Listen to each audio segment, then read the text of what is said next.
mostly dedicated for the refuah shelema of all the Holim of Am Israel, as well as a reminder to the community not to overlook the routine checkups for our physical well-being.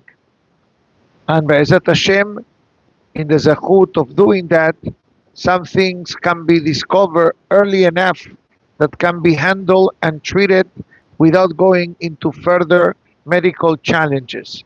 That's the source of the dedication of today. So I'd like to share with the Kahal Kadosh in the audience something, or to continue something that we started to discuss yesterday. For those who were here yesterday evening, we were able to listen to a magnificent shiur by Hacham David Yosef that was broadcasted live via iTorah.com. But I will tell you something that we discussed last night at our synagogue, and something that I heard from the shiur of Rabbi Joey Haber yesterday, also broadcasted via iTorah.com. And it's something fascinating, because the topic that we'll discuss now, although it's a topic that is not a new topic, is a topic that we have discussed it several times throughout the years, but yet it seems to have a direct connection with the fast day of the 17th of Tammuz. But even though the fast day it's already over, but the reasons that prompted the fasted, they still continue. Otherwise, we will not be now in the 3 weeks that people cannot get married, we don't listen to live music, we have certain restrictions, the way that Achat discusses. So allow me to share a fascinating hidush that we came across literally yesterday night between Mincha and Arvit. So when we talk about the Ta'anit of the 17th of Tammuz, we always make great emphasis, thank you so much, on the destruction of the Luhot, on the scene of the Egel that took place on the 17th of Tammuz. And that's the reason why yesterday's Perashah of the Ta'anit of Shema Asar B'Tammuz comes from Perashah Kitisa, the Perashah of the Egel. And also, when it comes to any Ta'anit, we read the Perashah from the Egel, from Perashat Kitisa, but not the actual tragedy of the Egel, but actually we speak about how Moshe Rabbeinu was able to reach a truce with HaKadosh Baruch Hu, reach an agreement with HaKadosh Baruch Hu for the protection and continued existence for Am Israel. So I like to go down in history. What else we remember on the 17th of Tammuz? Short answer: the collapsing of the walls of Yerushalaim, Ir Kodesh. Yerushalaim, the way the pasuk says, Harim Saviv La, Ba'Shem Saviv Le'amo. The city of Yerushalaim has mountains that surrounds Yerushalaim. Every time there are less mountains, by the way. The mountains are being removed, are being sliced, are being reduced in order to expand the highways, and Mashiach is coming any moment, so we need to have easy access to the city of Yerushalayim. So the Nebuchadnezzar literally breached the walls of Yerushalayim. That was the year after the Kohanim were no longer able to bring the Korban Tamid. So eventually, after the walls of Yerushalayim, they collapsed on the day of the Shiva Asar B'Tammuz by Nebuchadnezzar. Later on, it happened the destruction of the first Bet HaMikdash on the day of Tisha B'Av. So far, so good? Magnificent. Now the question is, what can we do to rebuild the walls of Yerushalayim? Baruch Ata Adonai Eloheinu Melech HaOlam She'akol Nihiyah B'Dbaro.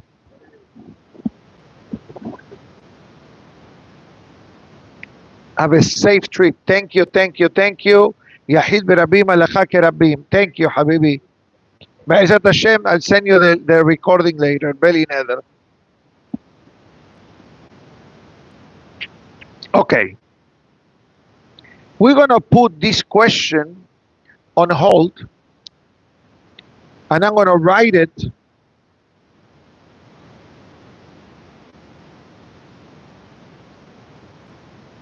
This will be my reminder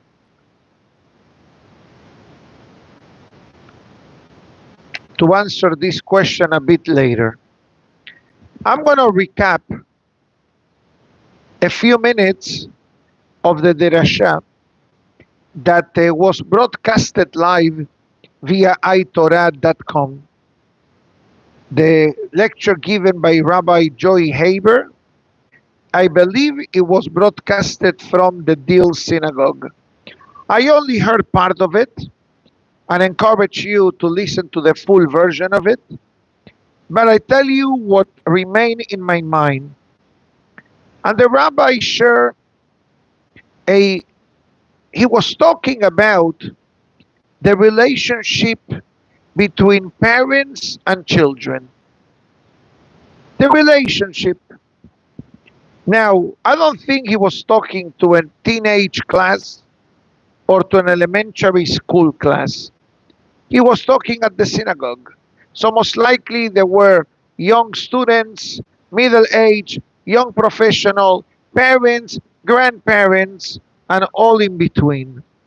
And the rabbi discussed at length how imperative is to make sure that there is a strong bonding and a relationship between parents and children, between children and parents. And as a rabbi, I deal with a lot of cases, even yesterday a few, of seniors and their children, how to enhance their relationship, how to remind their sons and daughters that the parents are here or are alive and the presence is required more than what they think, instead of delegating responsibilities to a Khaddame, etc. But that's a different story. Your kids, Baruch Hashem, take care of you, also you, in a beautiful way, so they can actually teach us how to handle things. But not everybody is the same. The rabbi also spoke about how we answer our parents. How we answer our parents. Because we must remember one thing.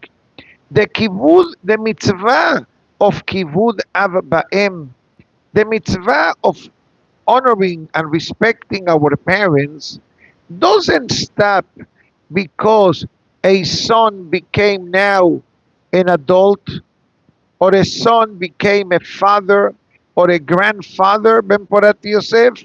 Actually, the mitzvah of kivud av ba'em, I'm sure you know this, it actually continues even after a parent leaves the world. Doesn't stop. You finish the mitzvah is done. The opposite. The mitzvah after they left the world is much more challenging than the mitzvah of honoring parents while they are alive. Because while they are alive, you handle it with money, visits, trips, food, garments, bathing, dressing up. But after they leave, the only language that the neshama of the niftar understands is the language of ruhaniyut, of spirituality, how the person behaves, what the person does to elevate the neshama of a beloved parent. But the biggest hidush of all was what I heard him saying this at the end. He quoted a great gadol, a giant of a person by the name of Rabbi Steinman, or Steinman. I'm not sure if you heard of him, but he was from the yeshivish crowd from Bnei Brak, who was niftar barely 2-3 years ago. In his levaya, more than 500,000 people went to his burial in Eretz Israel.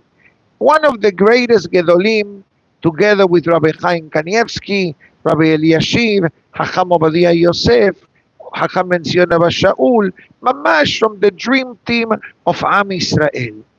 And someone asked him, what can we do to expedite Mashiach's arrival? It's a great question.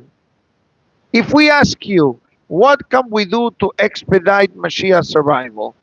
We're going to get all types of answers. But you'll be shocked at the answer of Rabbi Steinman, alav shalom. You know what the great rabbi said a few years back? We need to learn from Esav. We need to act like Esav. How come? It says very simple. Esav is the teacher of Kivud Av Ba'em.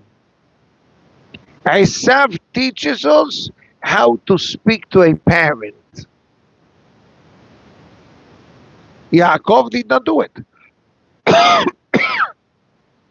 Yaakov didn't have a chance to do it.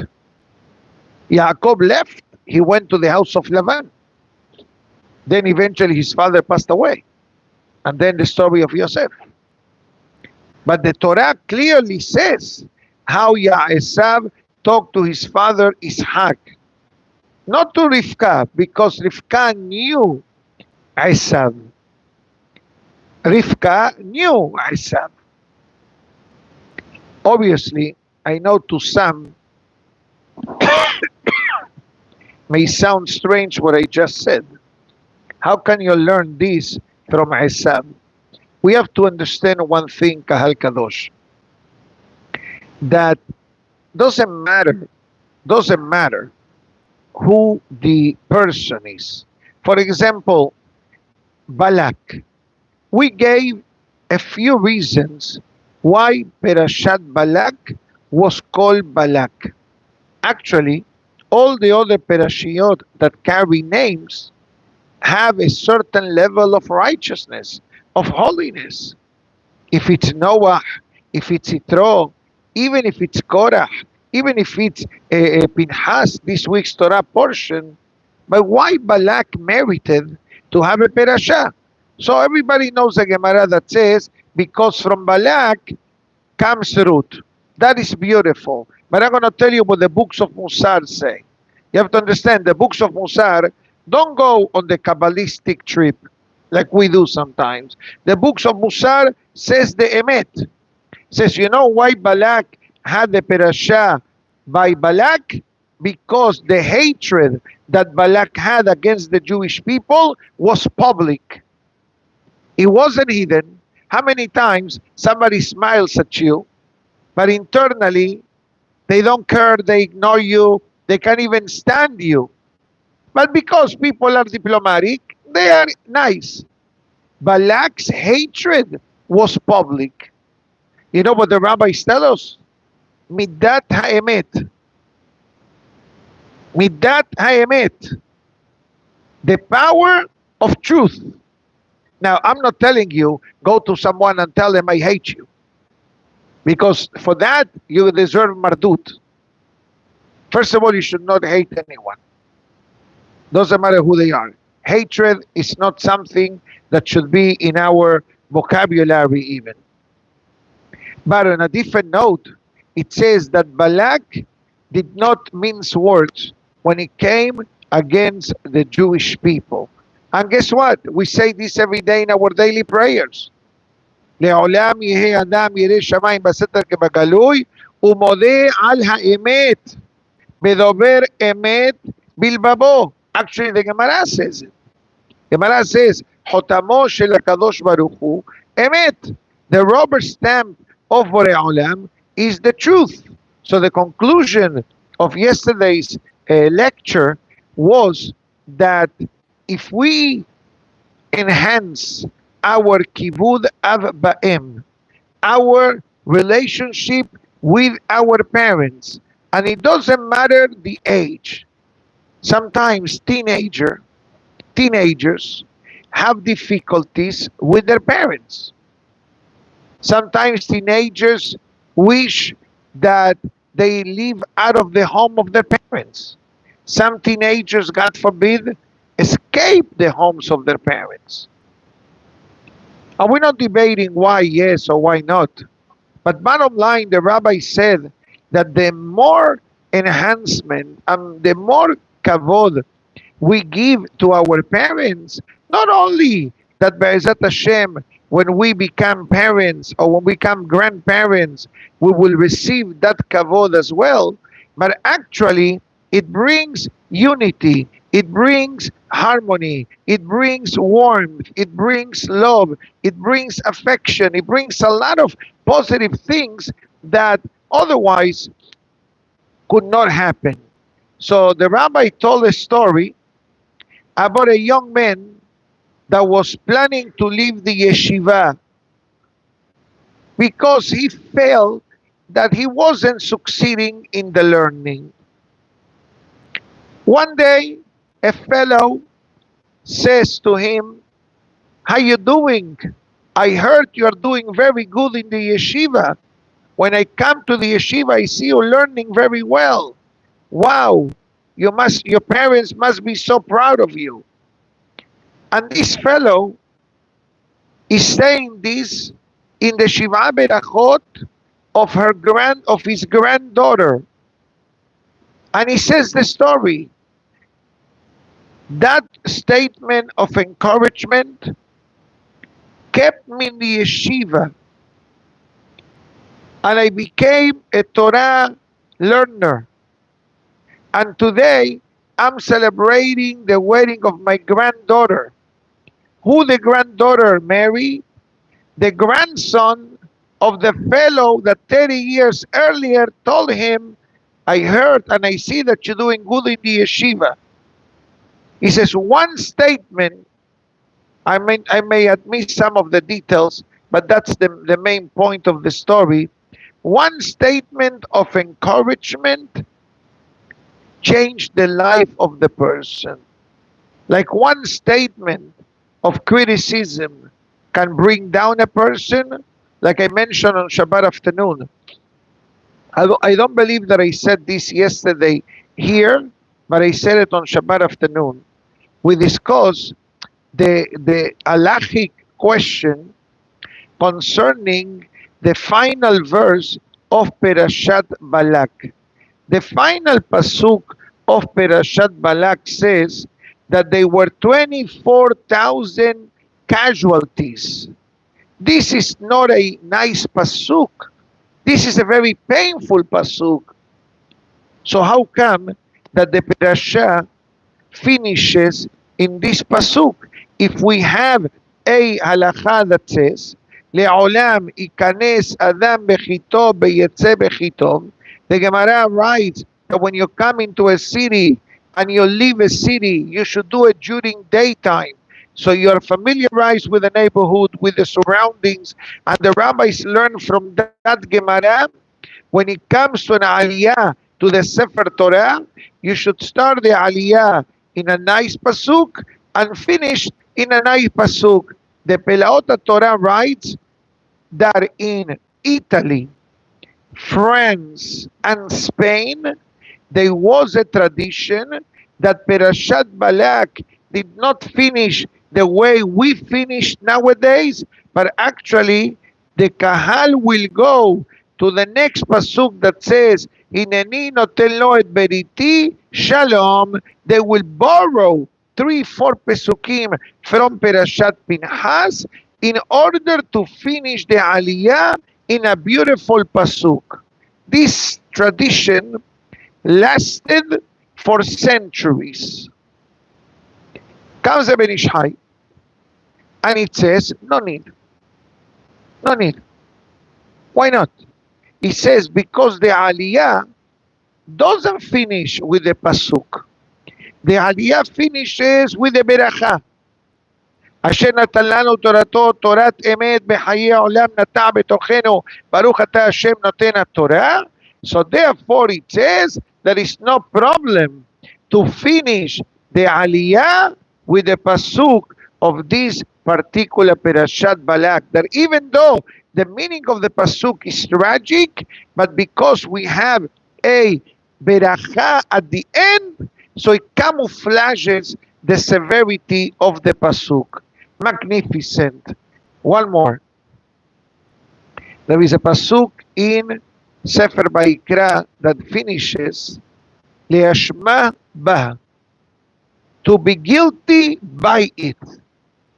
Again, another pasuk.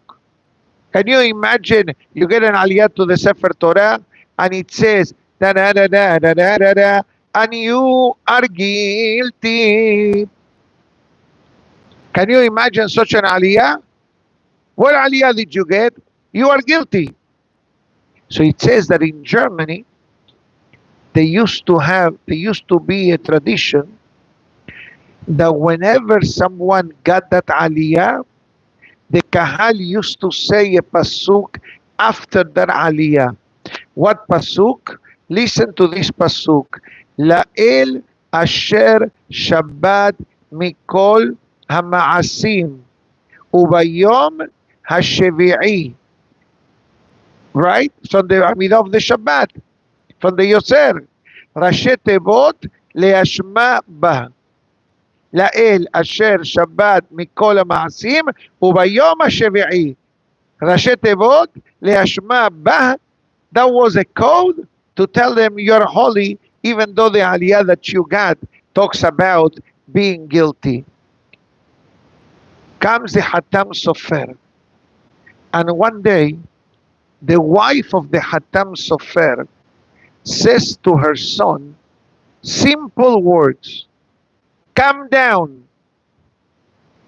Let me ask you a question. Is something wrong telling a child calm down? You know, the Hatam Sofer says, yes. Why? Because you use the word down. The Hatam Sofer says, even a business conversation, even a nonsense conversation, don't finish the conversation with an unpleasant word, unpleasant feeling, unpleasant argument. Let's say even there is an agreement, right? And disagreement. And sometimes people get frustrated, right? Whenever there is a disagreement. He says, don't let the conversation end in a negative note. Add sweetener, truvia, stevia. I cannot say the rest because I'm not sure if they are good or not. I'm not saying that stevia and truvia are the best, but I think they are better than Sweet and Low and Splenda and company. That's what they say. I'm not an expert on that. That's what they say. Actually, there's so many more. So don't take my words when it comes to medical advices. I beg you. I said this in the past. Whatever I say in the class may be just as a general statement. But the Hatam Sofer says that it's important to finish. Have a great day. When you go buy something, what they say to you? Thank you so much. Have a great day. You leave with a smile. You go to a store, they wish you have a great day. You leave your building.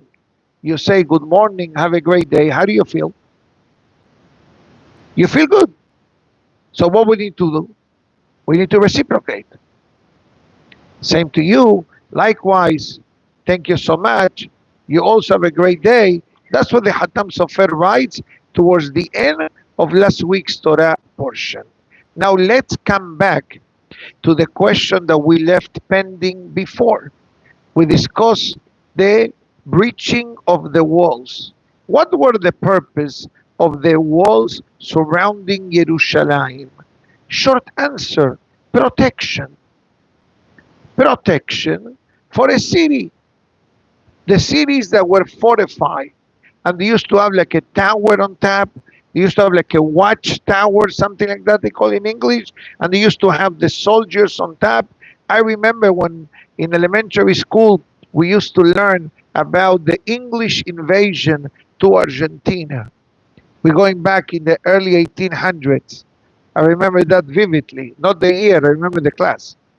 Okay? And the manual, which we used to call the book, the textbook, we call it the manual, and they used to have the history books, right? They used to have these pictures of the cities having this wall around, and the soldiers on top were throwing rocks and all kinds of things to block the enemies of climbing the ladders. Guess what?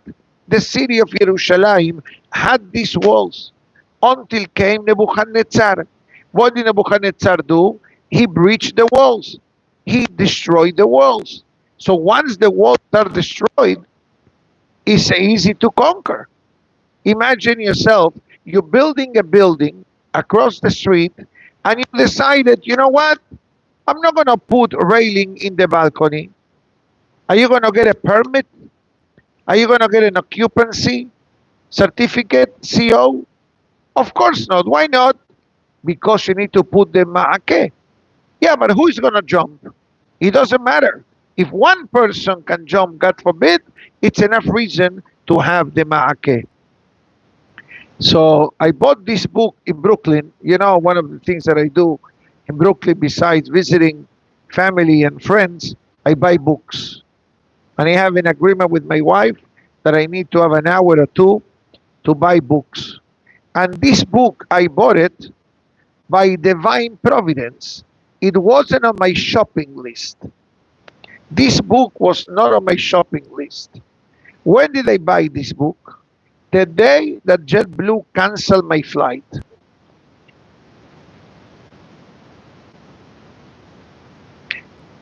And I went to a neighborhood that I never went in my life, because I went to pray in the Ohel of the Lubavitcher Rebbe Alav Shalom in Queens, right?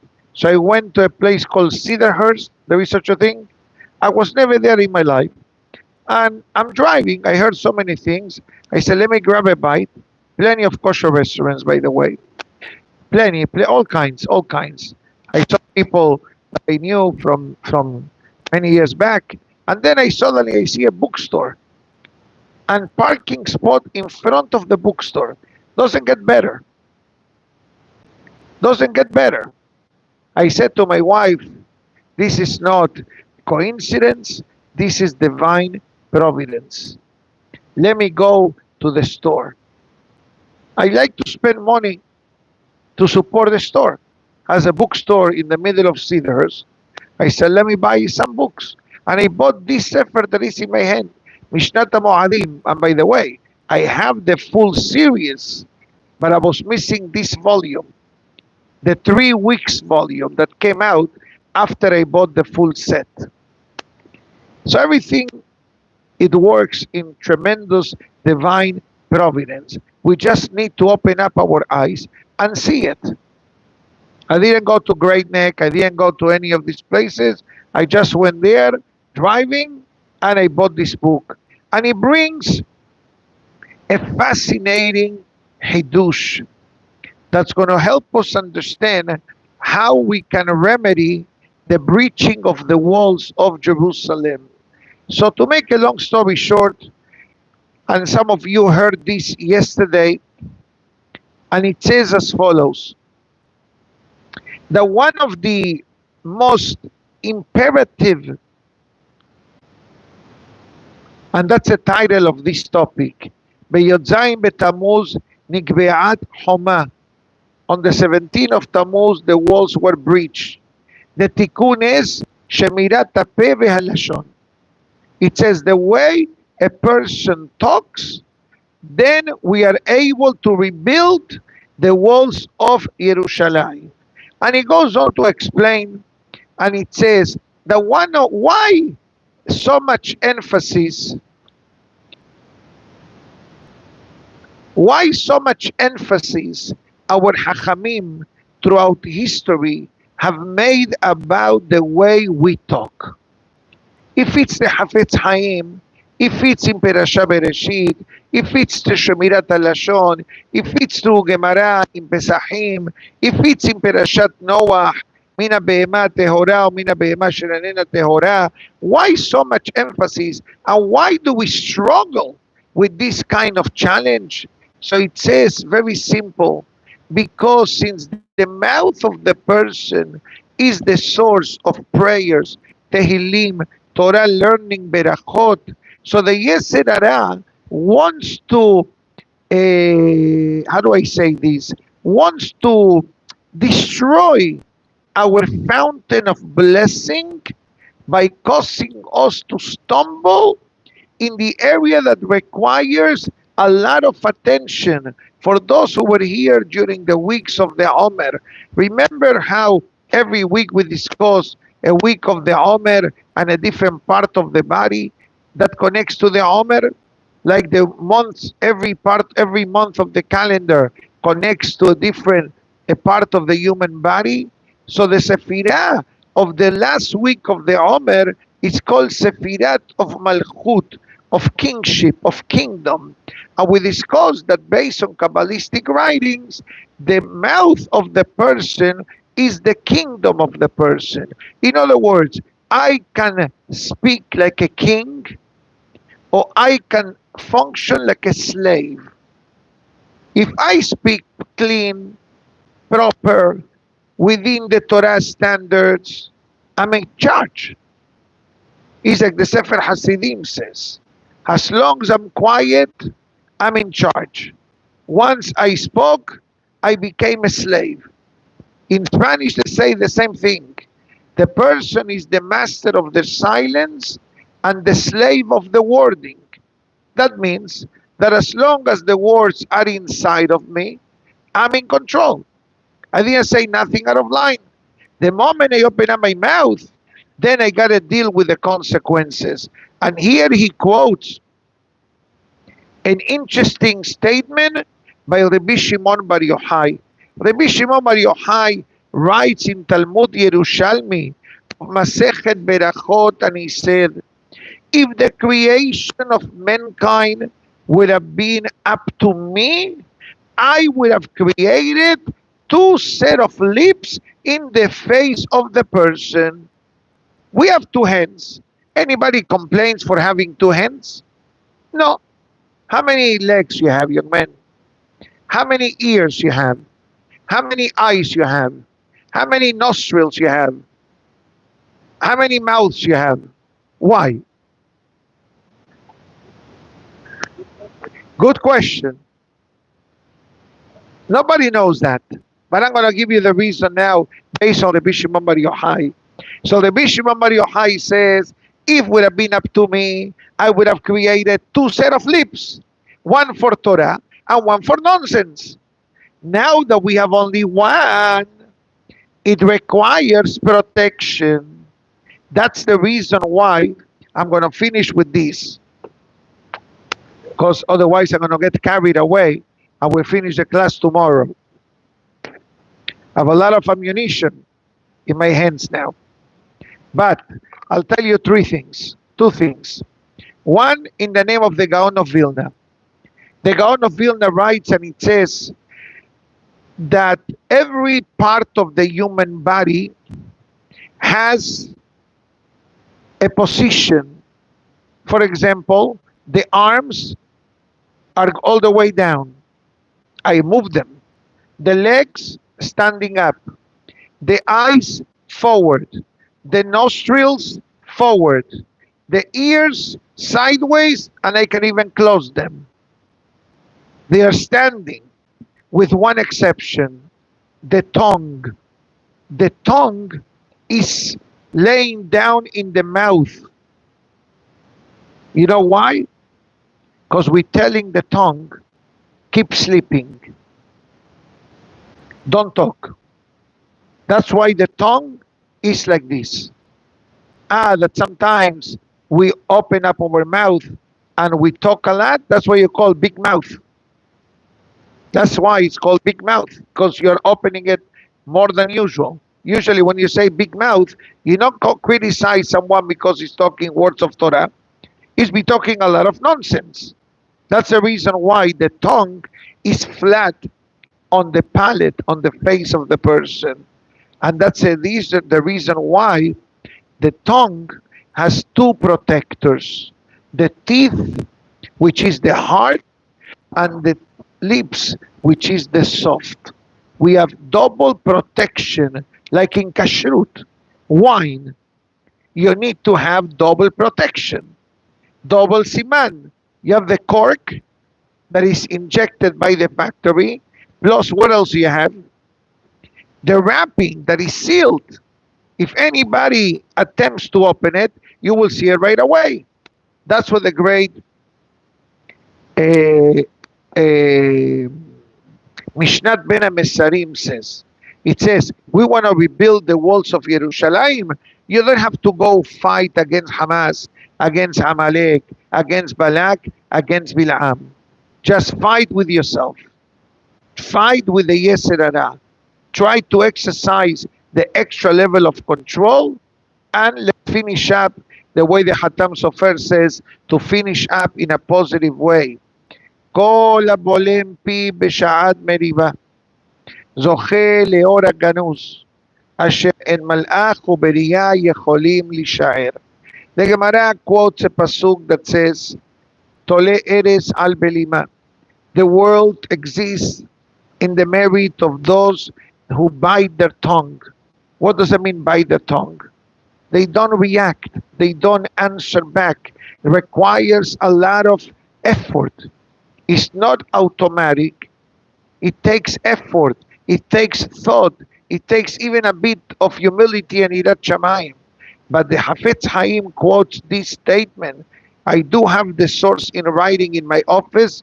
Maybe comes from Midrash Rabbah, or maybe Yalkut Shimoni, either one of them. And it says as follows, that a person that exercises that self-control, Zoche Leora Ganuz, merits a hidden light, Asher en Mal'achu Beri'ah Yecholim Leshaer, that not angels or not any creation can even understand what that means. You know why? Because this is special reserve. How do you get it? You want a credit card, right? You apply for it. You want the American Express, whatever they call black, gold, platinum. You apply for it. You're willing to pay the fees and you have good credit, you'll get it. That doesn't mean that you're a good person. That means that you have a good credit and you have money. But for this Oraganus, it says no. It needs to have earned by Irat Shamayim behavior. And that was what Rabbi Steinman said, that Rabbi Joey Haber yesterday quoted in the Shiur. It says, if we learn to speak pleasantly, since you behave good today, I'll tell you one more. The Torah says it. When it came to conquer Eretz Israel, the Pasuk says, Ki lo chila avon ha'emori ad ata. You cannot conquer yet because the sins of the Emori nation is not reached their capacity. They still have room to sin before they become fully liable. And the question is, what kind of statement is this? How come a nation has an allowance to do more bad things? Short answer, because the Emori, you know why they were called the Emori nation? Because the way they talk. Emori comes from Lashon Emor. Emor, when God talks to Moshe, what does Hashem say to Moshe? Vaydaber Amonai el Moshe lemor. What's the meaning of that pasuk? You know what the meaning of that pasuk says? I'm telling you what to do. God says to Moshe, Vaydaber. What's the meaning of Vaydaber? Rashi says, Lashon tzivui. Moshe, good morning. Good morning, God. What's the mitzvah of the day? Today, we have the mitzvah of not mixing meat and dairy. With that firmness, that's how God talked to Moshe when it came to teach the mitzvah to Moshe. But God says to Moshe, when you're going to teach the mitzvot to Am Israel, lemor. soft, start engaging conversation, talk in a smooth way. So it's well received by the listener. That's what Shlomo HaMelech says. Divrei Hachamim benahat nishmaim.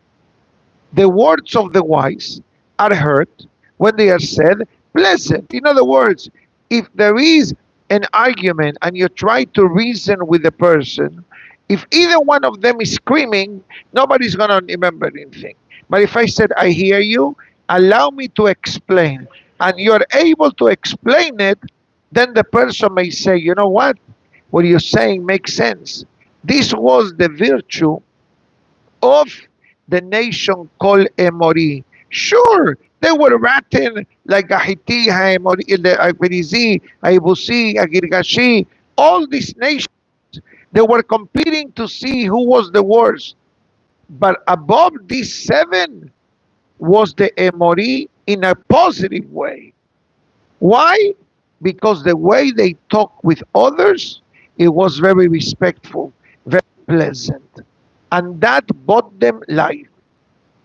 And that's what the great rabbi mentioned yesterday in the name of Rabbi Steinman. Says, you want to start changing? Enhance the way you communicate with your parents. Call your parents, talk to your parents, and take advantage of them being alive. Okay, my good friends? Baruch Adonai Le'olam. Amen, Amen. Rabbi Hananiah Menachem,